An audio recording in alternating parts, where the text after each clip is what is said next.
योग दर्शन द्वितीय साधन पाद सूत्र संख्या 49।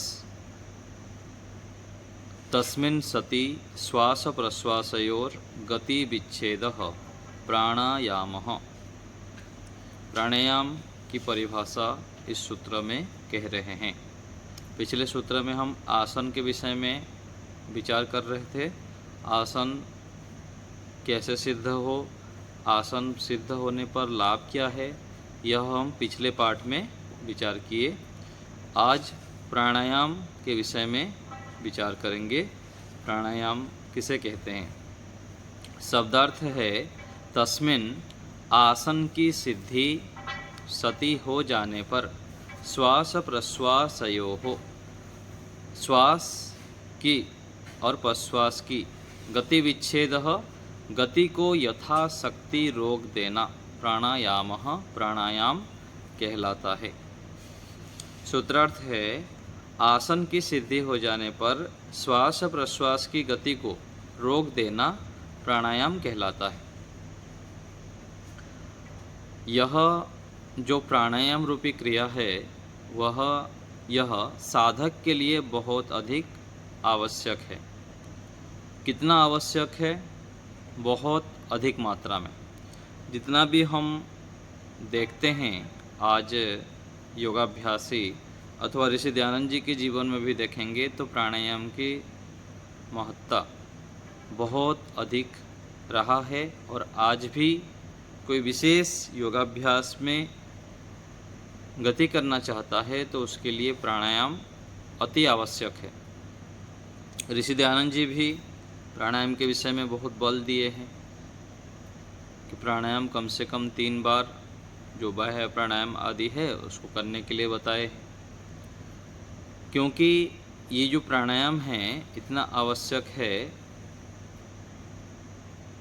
यह बहुत अधिक हमारी जो अशुद्धि है उसको दूर करता है और हमारे अंदर शुद्धता, पवित्रता, सात्विकता को बढ़ाता है। लोग इसकी महत्ता को ना जानने के कारण, इसकी उपयोगिता को ना जानने के कारण इससे लाभ नहीं ले पाते हैं। और मान लीजिए किसी को थोड़ा बहुत पता भी हो गया तब भी वह अपने जीवन में अपनाता नहीं है, क्रियान्वित रूप में उसको करता ही नहीं। प्राणायाम ना करने के कारण व्यक्ति की अशुद्धता, जो अशुद्धता का नाश होना चाहिए वो नहीं होता है। इसलिए प्राणायाम हमें अवश्य ही करना चाहिए। प्राणायाम जब हम करते हैं, जैसे यहाँ कहा गया कि श्वास प्रश्वास की गति को विच्छेद करते हैं, तो हमारे अंदर की जो अशुद्धता है वह विच्छेद करने पर फिर सामान्य रूप से हम श्वास लेते रहते हैं, श्वास लेते हैं और छोड़ते हैं। जब हम गहरे श्वास भरते हैं और छोड़ते हैं तो जितने मात्रा में हम श्वास लेते हैं उससे कई गुना अधिक श्वास हमारे अंदर जाता है और उसके कारण हमारे अंदर बहुत अधिक वायु की मात्रा जाने से, शुद्ध वायु जाने से हमारे अंदर की गंदगी को दूर कर देता है। और गंदगी जितना दूर होगा उतना क्या है, फिर शुद्ध वायु जाएंगे और शुद्ध वायु जाने से, गंदगी हटने से हमारे अंदर जो सात्विकता होना चाहिए वह होता है। और सात्विकता बढ़ने से हमारे उससे संबंधित जो क्रियाएं हैं वो होने लग जाएगा। व्यक्ति आलस्य, प्रमाद, झूठ, छलकपट आदि करने का मूल कारण क्या है? रजोगुण और तमोगुण। तीनों गुणों का ही तो पूरा खेल है, सत्वगुण, रजोगुण और तमोगुण। सत्वगुण में हम जितना अपने दिनचर्या को रखेंगे, अपने जीवन को सत्वगुण युक्त करेंगे, उतने उतने क्या होता है, हम तीव्रता से सफलता की ओर बढ़ते हैं, अपने कार्यों को ठीक से करते हैं और व्यवहार भी हम ठीक कर पाते हैं। नहीं तो क्या करना क्या नहीं करना, जो हमारा हर समय संशय रहता है अथवा निर्णय हम नहीं कर पाते हैं, उसका कारण रजोगुण तमोगुण है। और जब हम सत्वगुण की अवस्था में रहेंगे तो हम शीघ्रता से निर्णय कर पाएंगे और ठीक निर्णय कर पाएंगे। तो आज लोग बहुत अधिक पीड़ित रहते हैं रोगों से, व्याधियों से। इसका कारण क्या है? वह आंतरिक शुद्धि के लिए प्रयत्न नहीं करते हैं। मन बुद्धि आदि को, इंद्रियों की शुद्धि अथवा शरीर की जो आंतरिक शुद्धि, उसकी ओर ध्यान नहीं देते हैं। मान लीजिए सुबह उठ के हमको कहीं जाना है जल्दी से, तो हम क्या सोचते हैं कि जल्दी जल्दी स्नान कर लिए, ब्रश कर लिए, चले। लेकिन हम ध्यान नहीं देते हैं कि जिस काम के लिए हम जा रहे हैं, मान लीजिए हमारी आंतरिक शुद्धि नहीं हुआ है, हमारे अंदर सात्विकता नहीं है, तो वहाँ पर जब जाएंगे तो निर्णय लेने पाएंगे ठीक से, अथवा दिन भर जो क्रिया मीटिंग अटेंड करने जाते हैं, कहीं भी जाते हैं, यदि हमारी आंतरिक शुद्धि होगी तो उस कार्य को हम करेंगे, लेकिन बहुत उत्कृष्ट मात्रा में अच्छी प्रकार से कर सकते हैं। अपने आप को शांत रखते हुए और सत्वगुण की स्थिति में रखते हुए कार्य को कर सकते हैं। इसलिए प्राणायाम अति आवश्यक है, और इस प्राणायाम के माध्यम से हम अपने आयु को भी बढ़ा देते हैं, बहुत लंबे आयु को भी प्राप्त कर लेते हैं। इसका भी कारण यही है जी, कहीं पर भी मान लीजिए घर है, घर को हम जितना शुद्ध रखते हैं उसकी आयु बढ़ जाती है, घर लंबा चलता है। नहीं तो यदि घर में कोई रहता नहीं है,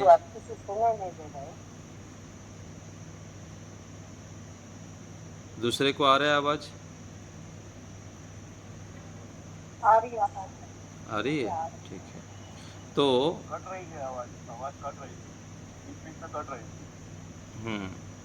तो घर जैसे, घर में हम शुद्ध रखने पर, घर को शुद्ध रखने पर वह लंबे समय तक स्वच्छ रहता है, और आगे उसकी जो दीर्घ लंबे समय तक होना चाहिए था और ठीक रहना चाहिए, वो रहता है। ऐसे ही हम जब शरीर को शुद्ध रखते हैं तो वह भी लंबे समय तक चलता है। उसमें यदि मान लीजिए ये जो हमारे घुटना दर्द है, सिर दर्द है, अलग अलग जो बीमारी होती है, आलस्य आता है, इसका कारण क्या है? शरीर के अंदर टॉक्सिन्स जो होता है, गंदगी भर जाने के कारण ये सब हमको कष्ट, बाधा आदि होते हैं, रोग होते हैं। और इसके पीछे कारण क्या है? हम रोज़ शुद्ध जो करना चाहिए नहीं करते हैं। खाने का तो हम ध्यान देते हैं, लेकिन खाने से पहले जो व्यायाम, प्राणायाम आदि करना चाहिए, कसरत करना चाहिए, शुद्ध करना चाहिए, वो तो ध्यान नहीं देते हैं।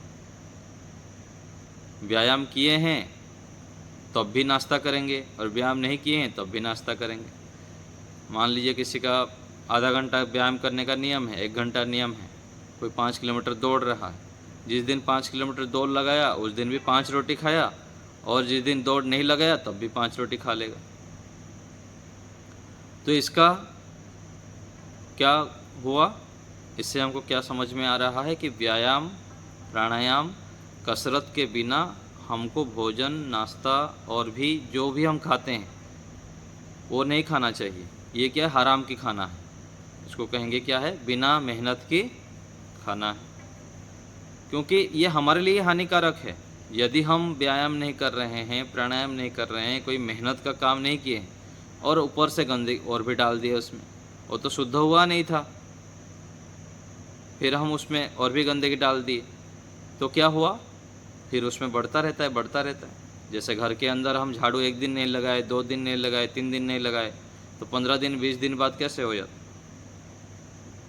तो ये हमको विशेष रूप से ध्यान देना है साधक व्यक्ति को, और दूसरे को भी बताना है, बच्चों को और हमारे सानिध्य में जितने आते हैं, क्यों जरूरी है व्यायाम करना, प्राणायाम करना। तो प्राणायाम अति आवश्यक है। माताएं बहनें सोचते हैं, अथवा जो व्यक्ति हैं काम करते हैं, तो मैं तो दिन भर तो कार्य करता हूँ, उसमें तो सारा कसरत हो जाता है, फिर अलग से क्या ज़रूरत है व्यायाम, आसन, प्राणायाम करने का। तो ये जो बाहर हम क्रियाएं करते हैं उससे पूरा जो अंदर की शुद्धता होनी चाहिए वो नहीं होती। आप आसन करिए, कमर का आसन करिए, और जो कमर दर्द होता है, घुटना दर्द है, उसके कारण क्या है? एक एक पुर्जों को हम जो होना चाहिए, जो ऑक्सीजन जाना चाहिए, वो नहीं जाता है। आसन करने पर जैसे पवन मुक्तासन है, मरकट आसन है, और भी अलग अलग आसन हैं, वो आसनों के माध्यम से सूक्ष्म जो व्यायाम आदि हम करते हैं उससे सभी ऊर्जाओं को ठीक ठीक ऑक्सीजन जाता है और उसमें रोटेशन होता है। होने से फिर क्या है, वो स्वस्थ होते हैं। और बाकी यदि हम ऐसे ही मेहनत करता हूँ, मैं तो काम करता हूँ, भोजन पकाता हूँ, भिन्न भिन्न कार्य करता हूँ सोच के हम उसकी ओर न्याय ध्यान देंगे तो अपना ही हम हानि करते हैं और बहुत अधिक उसके कारण से हमारे स्वास्थ्य के ऊपर प्रभाव पड़ता है। और एक दिन 2 दिन सालों साल ऐसे ही चलता रहता है। कोई तो बताया नहीं, सिखाया नहीं, ना स्कूल में हमको कोई बताया, ना कोई माता पिता इतना सिखाए हमको कि चाहे स्नान करें ना करें लेकिन व्यायाम प्राणायाम तो होना ही चाहिए। और प्राणायाम क्या है, प्राणायाम कोई भी व्यक्ति कर सकता है, किसी भी स्थिति में कर सकता है। थोड़ा खुले हवा में बैठ गए और किए। और आज सुबह में उठा तो मेरे को ये अनुभव हुआ कि व्यक्ति जिस कार्य को महत्व देता है उसके लिए समय निकाल देता है। कल रात को हम कहीं पर गए थे गाय देखने के लिए, आश्रम के लिए, तो रात्रि को 11:30 बजे के आसपास सोए और फिर सुबह हमको 6 बजे जाना था कहीं पर। तो मैं लगभग 4 बजे उठ गया था। 4 बजे उठ के तुरंत स्नान आदि करके फिर 1 घंटा 1.5 घंटा बैठा, ध्यान आदि किया, प्राणायाम आदि किया। नहीं तो सामान्य स्थिति में क्या होगा, ध्यान ही नहीं देते हम उसके ऊपर। क्यों? क्योंकि उसके महत्व हमको पता नहीं है। यदि हम अपने लिए समय नहीं लगाएंगे, प्राणायाम आदि नहीं करेंगे तो फिर तो गंदगी बढ़ता जाएगा ना। और इसके कारण क्या होता है, जो हमारे दिमाग की बत्ती बोलते हैं ना, खुलना चाहिए अथवा सात्विकता में रहनी चाहिए, वह धीरे धीरे करके दब जाता है। और हम जो विशेष आध्यात्मिक और बढ़ना चाहते हैं अथवा जीवन में कुछ करना चाहते हैं वो नहीं हो पाता। और जैसे हमारे वर्णाश्रम व्यवस्था है, ब्रह्मचर्य के बाद गृहस्थ, गृहस्थ के बाद वानप्रस्थ, वानप्रस्थ के बाद संन्यास, ये सब व्यवस्थाएं हैं। यदि हम पहले से ही मेहनत करते हुए, पुरुषार्थ करते हुए अध्यात्म के मार्ग पर चलते रहेंगे, विशेष सत्संग, स्वाध्याय और प्राणायाम आदि करते रहेंगे तो इतना तड़प हो जाएगा कि घर में रह ही नहीं सकते। हम अच्छी जगह ढूंढ देंगे और मिल भी जाएगा हमको।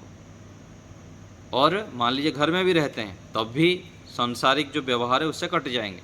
ऐसे बहुत सारे हैं जो बच्चे और पारिवारिक संबंध से कटते हुए घर में रहते हुए विशेष साधना कर रहे हैं, स्वाध्याय कर रहे हैं, सत्संग कर रहे हैं, ध्यान का अधिक से अधिक अभ्यास कर रहे हैं।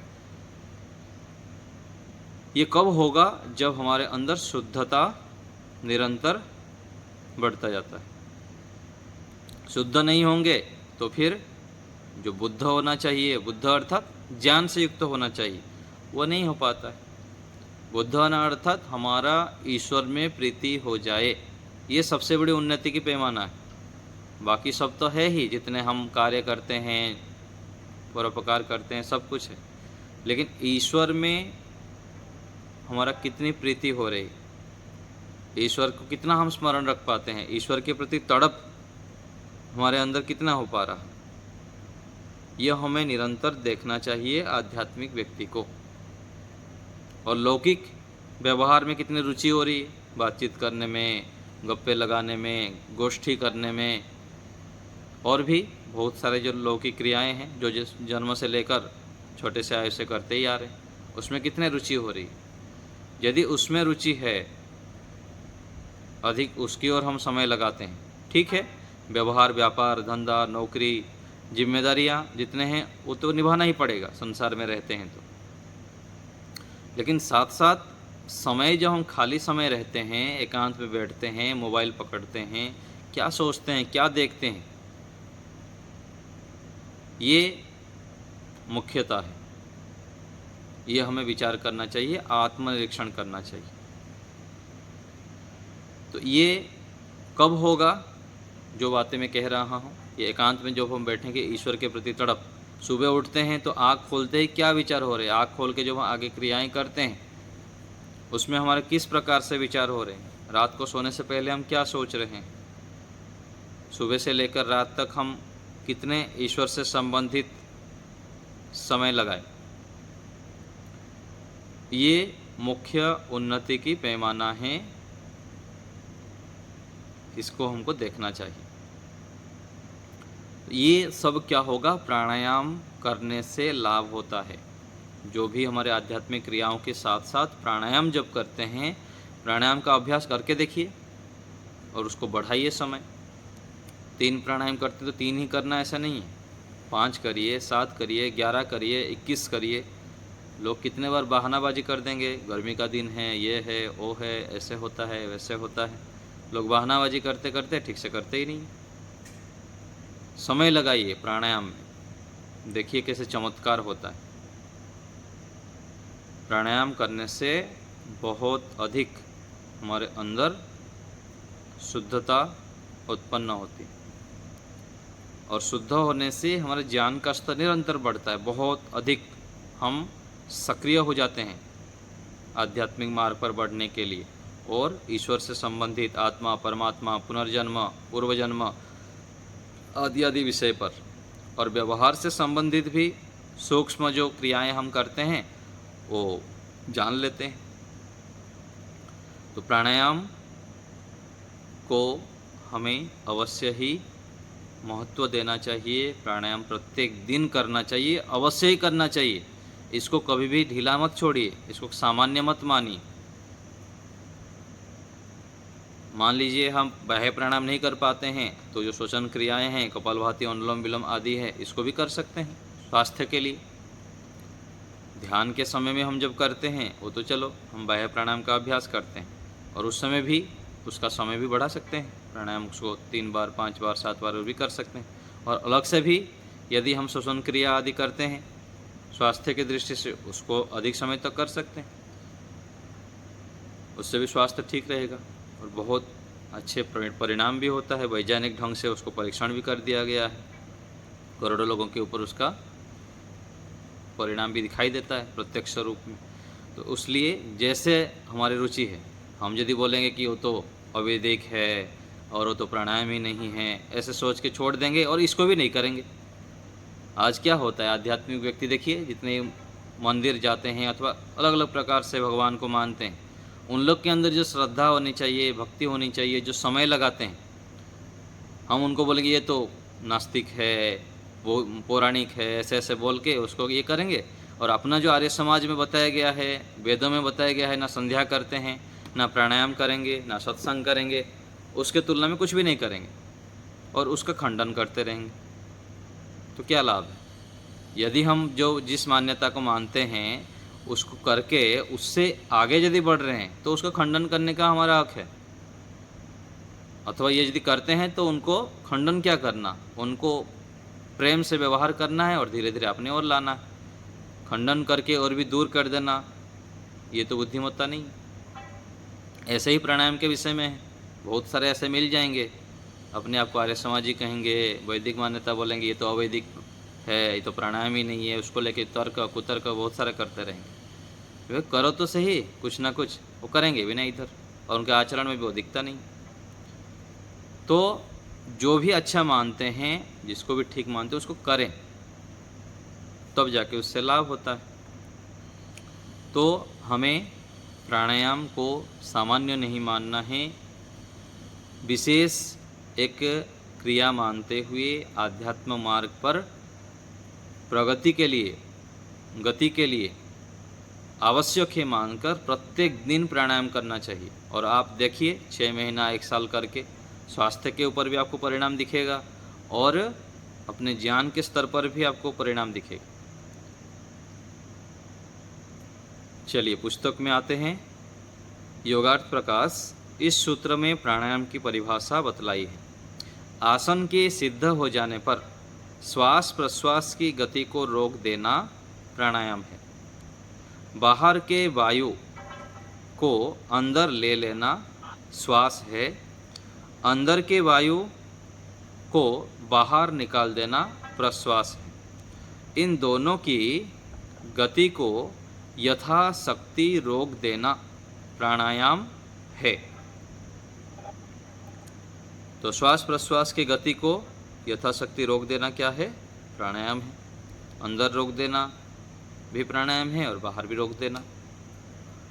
श्वास को बाहर निकालकर बाहर ही यथाशक्ति रोक देना बाह्य प्राणायाम है, अर्थात सुविधापूर्वक अपने सामर्थ्य के अनुसार जितनी देर तक रोका जा सकता है उसी के अनुसार रोकें, अधिक बलपूर्वक नहीं। श्वास को अंदर लेकर यथाशक्ति अंदर ही रोक देना आभ्यंतर प्राणायाम है। तो ऐसे बाह्य प्राणायाम है, आभ्यंतर प्राणायाम है, इसका अभ्यास हमें धीरे धीरे करके बढ़ाना चाहिए। ऋषि दयानंद जी के जीवनी में पढ़िए, पता लगेगा कि ऋषि दयानंद जी कितने प्राणायाम का अभ्यास करते थे। रात्रि को 2 बजे उठ जाते थे और जंगल में चले जाते थे, वहाँ पर विशेष प्राणायाम के अभ्यास करते थे। तो प्राणायाम का जब अभ्यास करते हैं, हम जानते हैं, सुनते हैं, पढ़ते हैं, प्राण और इंद्रियां ये दोनों का पूरा घनिष्ठ संबंध है। जब हम प्राणवायु को नियंत्रण कर लेते हैं, बस में कर लेते हैं, तो इंद्रियां भी शांत हो जाते हैं, चंचलता से रहित हो जाते हैं, अपने कंट्रोल में आ जाते हैं। आज मन इंद्रियां हमारे कंट्रोल में ही नहीं है। जो नहीं चाहते हैं वो देख लेते हैं, जो नहीं चाहते हैं वो सुन लेते हैं, नहीं चाहते हैं खा लेते हैं, बाद में पश्चाताप करते हैं। पश्चाताप का मतलब क्या है? हमारे कंट्रोल से बाहर है। तो प्राणायाम का अभ्यास करने से मन, इंद्रिया आदि हमारे बस में रहते हैं, नियंत्रण में रहते हैं और हम जितेंद्रिय बन जाते हैं। जहाँ भी हैं, जिस क्षेत्र में भी कार्य करते हैं, वहाँ पर हम तीव्रता से आगे बढ़ते हैं। और विशेषकर आध्यात्मिक प्रगति के लिए प्राणायाम का अभ्यास हमें निरंतर करना चाहिए, इसको छोड़ना नहीं चाहिए। और इसका विशेष लाभ भी दिखाई देगा यदि हम निरंतर करेंगे तो। जैसे हम भौतिक व्यापार धंधा व्यक्ति करते हैं, व्यापार धंधा हमको पैसा दिखाई देता है, ऐसे ही आध्यात्मिक व्यक्ति को भी लाभ दिखाई देगा, तब तो वो बढ़ेगा। तो निरंतर करेंगे तो थोड़े दिनों बाद उसका लाभ भी हमें दिखाई देगा। तो इसको हमें प्राणायाम को सामान्य नहीं मानना चाहिए, प्रत्येक दिन श्रद्धापूर्वक प्राणायाम का अभ्यास करते रहना चाहिए। तो ये हो गया प्राणायाम के विषय में सूत्र। आगे भी सूत्र है, देख लेते हैं इसको,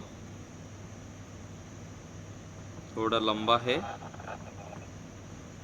ये स्वदेश या स्वराज नाम से कौन है? ये म्यूट क्यों नहीं कर रहे हैं? खोल देते हैं।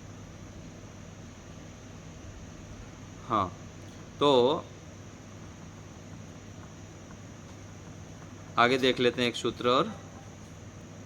50वां सूत्र है, बाह्य आभ्यंतर स्तंभ वृत्तिर देश काल संख्या भी परिदृष्टो दीर्घ सूक्ष्म। तो ये जो आभ्यंतर और बाह्य प्राणायाम बता दिया गया, उससे आगे और भी 2 प्राणायाम यहाँ पर बता रहे हैं।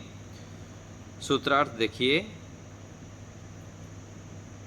बाह्य वृत्ति, आभ्यंतर वृत्ति और स्तंभ वृत्ति प्राणायाम, और ये तीसरा प्राणायाम इसमें बताएंगे। तो स्तंभ वृत्ति प्राणायाम देश काल और संख्या के द्वारा जाना हुआ लंबा और हल्का हो जाता है। तो ये जो योग दर्शन के आधार पर 4 प्राणायाम हैं, बाह्य, आभ्यंतर, स्तंभ वृत्ति और बाह्य आभ्यंतर विषयाक्षेपी, ये चौथा प्राणायाम अगले सूत्र में बताएंगे। तो इस सूत्र में काफ़ी विस्तार पूर्वक प्राणायाम के विषय में बता रहे हैं, तो इसको हम कल देखेंगे और भी इसको चर्चा करेंगे। ये थोड़ा लंबा है। अभी किसी को कुछ पूछना हो तो बताइए, प्राणायाम से संबंधित अथवा कुछ पूछना हो तो बताइए आप। लता माता जी बोलिए। आचार्य जी नमस्ते। नमस्ते। अब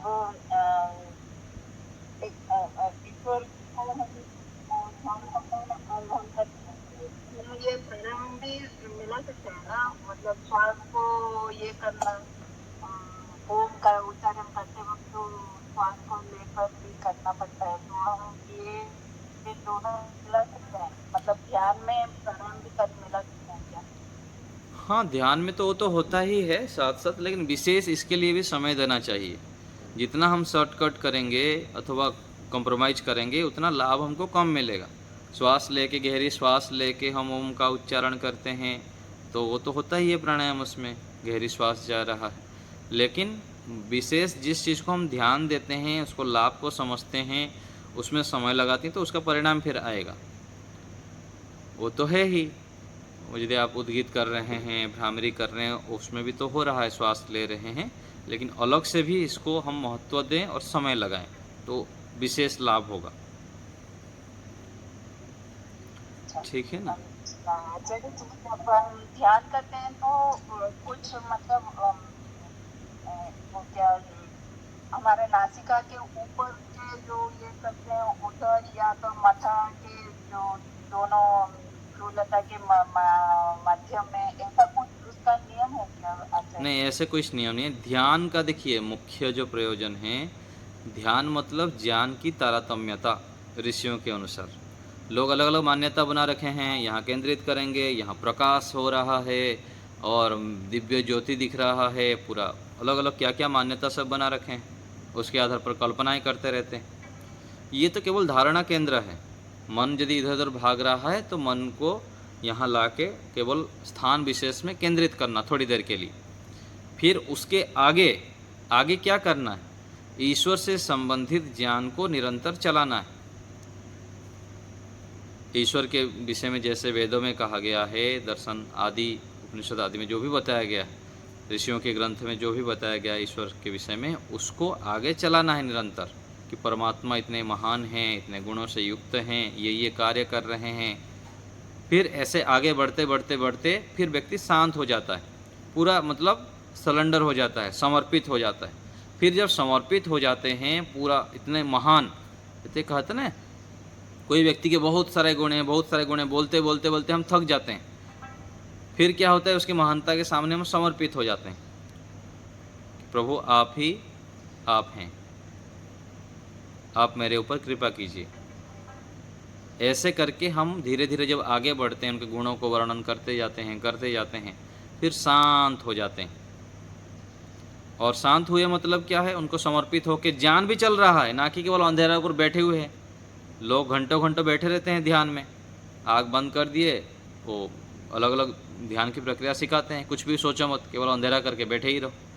अरे बैठे रहने से क्या लाभ होगा? ठीक है, सामान्य रूप से एकाग्रता बनेंगे और बैठेंगे, लेकिन साथ साथ जो बैठे हुए हैं, जिनके जो प्राप्त करने के लिए बैठे हैं, वो भी तो हमको समझना चाहिए।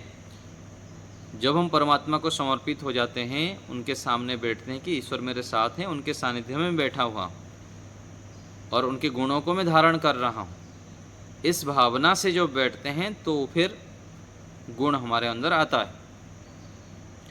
जिस भावना के साथ हम जो क्रिया करते हैं वो फिर जुड़ता है उसमें। श्रेष्ठ भावनाओं के साथ करेंगे, श्रेष्ठ के साथ बैठेंगे तो उसका गुण भी हमारे अंदर आता है। तो ऐसे करके हमको ध्यान में अभ्यास करना चाहिए। ध्यान जब करते हैं, आगे चलकर ईश्वर को समर्पित हो जाना होता है। और यदि किसी गुण विशेष को करना है तो प्रभु आप ज्ञान स्वरूप हैं, आप ज्ञान के भंडार हैं, आप मुझको ज्ञान दीजिए, मैं आपके शरण में आया हूँ। ऐसे करके हमें अभ्यास करना चाहिए। मतलब अब जैसे हमने ईश्वर प्रणिधान करते हैं ना, ध्यान करते हैं, तो हम सिर्फ मन से ही करना है या इंद्रियों, अगर मतलब श्रवण से भी मतलब ज्यादा असर पड़ता है तो हम उस वक्त ईश्वर के बारे में सुन सकते हैं, मतलब लगाकर सुन कर। ये सब प्रारंभिक स्थिति है। प्रारंभ में हम बहुत कुछ कर सकते हैं, अलग अलग उपाय से चल सकते हैं। धीरे धीरे जब हम बढ़ते जाएंगे तो आगे ये स्थितियाँ होगी। प्रारंभिक काल में भजन के माध्यम से किसी को सुन के ध्यान का अभ्यास कर सकते हैं और कोई भी उपाय को अपना सकते हैं, आलम्बन के सहारा ले सकते हैं। लेकिन जितना हम प्रयास करते रहेंगे, हमारे अंदर तड़प बढ़ता जाएगा तो योग्यता भी बढ़ते जाएंगे। प्रारंभ में तो करते रहें। हम मन से ही करेंगे। हाँ, आलम्बन के साथ साथ उसमें से थोड़े थोड़े समय निकाल के ऐसे भी अभ्यास करना चाहिए और स्वतः ही होने लगेगा। हम जब लंबे समय तक करते जाएंगे तो सात्विकता बढ़ने से ईश्वर की ओर से ही प्रेरणा आएंगे। प्रेरणा होने से फिर हम आगे बढ़ते जाएंगे। यह है। बहुत बहुत सुदेशना माता जी। आचार्य जी नमस्ते। आचार्य जी सुबह तो पहले व्यायाम और जो प्राणायाम, अनुलोम विलोम, कपालभाति वो सब करते हैं, ठीक है। लेकिन वो जो बाह्य प्राणायाम है वो क्या उपासना से पहले करेंगे या उपासना में बीच में जो 3 प्राणायाम है वो वाला करेंगे? ऐसे कोई नियम नहीं है, ऐसे करना ही है, उपासना में करने से ही लाभ होगा, उपासना से पहले करने से लाभ नहीं होगा, ऐसा कोई नहीं है। अपने अपने अनुकूलता से कर सकते हैं। मान लीजिए कोई सुबह उठ के व्यायाम आसन कर लिया, फिर कपालभाति अनुलोम विलोम आदि करता है, बाह्य प्राणायाम भी साथ में जोड़ देता है, फिर अंतिम में स्नान करके उपासनाएं बैठता है, अथवा ये सब करने के बाद फिर उपासनाएं बैठता है, तब भी उसका पहले तो ये सब जो किया हुआ है उसके कारण उसका मन शांत है, फिर उपासनाएं बैठ सकता है। प्राणायाम का मुख्य उद्देश्य है कि मन को एकाग्र करना, पहले करें अथवा बाद में करें।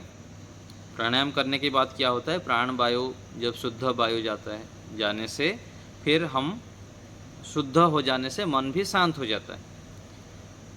तो पहले करें बाद में करें, अपनी अनुकूलता से जहाँ पर ठीक लगता है वहाँ आप कर सकते हैं उसी हिसाब से।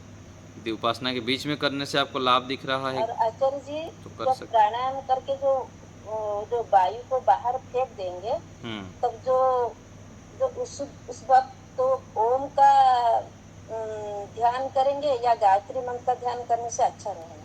उसमें 2 प्रकार के नियम हैं। एक तो जो है प्राणायाम का जो मंत्र है उसको भी दिया गया है, ओम का जप भी कहा गया है। तो जैसे जैसे अनुकूलता है वैसे कर सकते हैं। एक बार कोई आचार्य बताए कि मान लीजिए हम श्वास को बाहर पूरा फेंक दिए, उस समय हम फिर ओम ओम का जप करते हैं तो घुटन की स्थिति रहती है ना, अथवा प्राण वायु को फेंक रहे हैं तो फिर कैसे ये होगा, जप कैसे हो सकता है। तो ऐसे भी उनकी मान्यता एक आचार्य जी की थी। तो अलग अलग स्तर पर हमको अपना देखना पड़ेगा कि किस जगह पर हमें सुविधा होती, उसके साथ साथ करने पर यदि हमको ठीक लग रहा है तो भी कर सकते हैं। ईश्वर प्रणिधान की स्थिति को भी बना के रखेंगे तब भी ठीक है। अपनी अनुकूलता से हम कर सकते हैं। प्राणायाम मंत्र करिए, ओम का जप करिए, अथवा गायत्री मंत्र रखिए, जैसे भी अनुकूलता है कर सकते हैं। और कुछ ना रखते हुए केवल ईश्वर समर्पित होके शांत होके करना चाहे तब भी ठीक है। ठीक है माता जी? ठीक है आचार्य जी, धन्यवाद। संतोष माता जी बोलिए, माइक ऑन करिए, अनम्यूट करके बोलिए। हाथ उठाए हैं आप, संतोष माता जी। चलिए नमस्ते आचार्य जी। मैं ये पूछना चाह रही थी, मेरे को ना अस्थमा की दिक्कत है। ठीक है। तो मेरे से प्राणायाम बड़ी मुश्किल से होते हैं। ये वैसे अनुलोम विलोम तो ये तो फिर तो कर लेते हैं, ये जो आप अभी वाले बता रहे हैं ना ये होते नहीं है मेरे से, इसके लिए कोई हाँ तरीका ठीक है, कोई बात नहीं। जो भी अनुकूलता होती है उसको करिए। अनुलोम विलोम भी करते हैं तो उससे भी फायदा होगा। अनुलोम विलोम करते हैं मतलब क्या होता है, यहाँ पर एक बात भी ध्यान देने योग्य है। कोई व्यक्ति 20 साल से प्राणायाम करते हैं, बोलते हैं ये अनुलोम विलोम कपालभाति आदि करते हैं, बोलते हैं। आप करते होंगे, नहीं करते, आपके लिए नहीं, सभी के लिए बता रहा हूँ। कोई व्यक्ति 20 साल से 30 साल से करते हैं लेकिन लाभ नहीं हो रहा है, तो उसके लिए भी हमें ध्यान देना चाहिए कि उसके जो जानकार है उनके सामने एक बार करना चाहिए, विधि को ठीक से समझ लेना चाहिए। और दूसरा, उसका समय को बढ़ाना चाहिए। समय यदि नहीं बढ़ाएंगे तो विशेष लाभ नहीं होगा। मान लीजिए बोलेगा कि मैं तो भ्रमण करता हूँ, टहलने जाता हूँ, तो टहलते हुए गप्पे लगाते रहेंगे और थोड़े बहुत टहल के आगे, तो लाभ थोड़ी होगा। मान लीजिए आप व्यायाम प्राणायाम देने के तो 10 किलोमीटर चलो, 8 किलोमीटर चलो, लंबा चलेंगे तो शरीर का ठीक लाभ होगा। ऐसे ही दौड़ लगा रहा हूँ तो आधा किलोमीटर दौड़ लगा दिया, सोचा मैं दौड़ लगाता हूँ इतने सालों से, तो दौड़ लगाएं तो 5 किलोमीटर दौड़ लगाइए, 10 किलोमीटर दौड़ लगाए तो उसका लाभ मिलेगा आपको। तो ऐसे ही जो अनुलोम विलोम है उसका असर तब होगा जब आप 15 मिनट कम से कम लगातार करेंगे और उसके आगे फिर 20 मिनट आधा घंटा करेंगे। तो लगातार 15 मिनट, 20 मिनट, आधा घंटा से अधिक 1-1 घंटा करेंगे, तब फिर अस्थमा भाग जाएगा दौड़ दौड़ के। सारे रोगों का निदान ये प्राण के माध्यम से है, लेकिन उसके विधि ठीक से समझना है, सही विधि से करेंगे, सही टाइमिंग से करेंगे तो सारे रोग भाग जाएंगे। लेकिन हम समय नहीं लगाते हैं, विधि ठीक से नहीं करते हैं, तो उसका लाभ नहीं मिल पाएगा हमको। तो अनुलोम विलोम भी लाभ तब होगा रोगों के ऊपर, जब रोग भगाएगा तब, जब हम लगातार करेंगे और आधा घंटा करेंगे। ठीक है। अकेला अनुलोम विलोम नहीं करते ना, जैसे श्वास अंदर लंबा लिया, 2-4 सेकंड रोका, फिर वहाँ बाहर निकाला। हाँ ये जी, कम से कम 10 मिनट करती हूँ मैं। हाँ 10 मिनट से काम नहीं होगा। 10 मिनट से तो माता जी केवल खाना पूर्ति होगा। 12 मिनट भी कर लेती तो हाँ, उसको बढ़ाइए समय, आधा घंटा 1 घंटा तक करिए। इससे ज्यादा मैं कर नहीं सकती। हाँ, धीरे धीरे बढ़ाना पड़ेगा, ये मैं कोविड के टाइम ना, मैं रुक रुक के कोविड के करिए। टाइम में बहुत टाइम करती थी, तो कम से कम मेरे को 3-4 साल अस्थमा ही नहीं हुआ। हाँ, तो रुक रुक के करिए।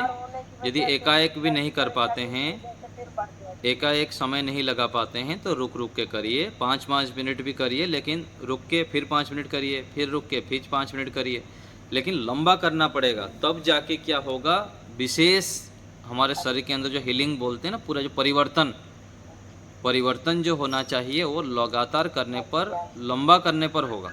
सामान्य थोड़ा बहुत हम कर दिए उससे नहीं होगा।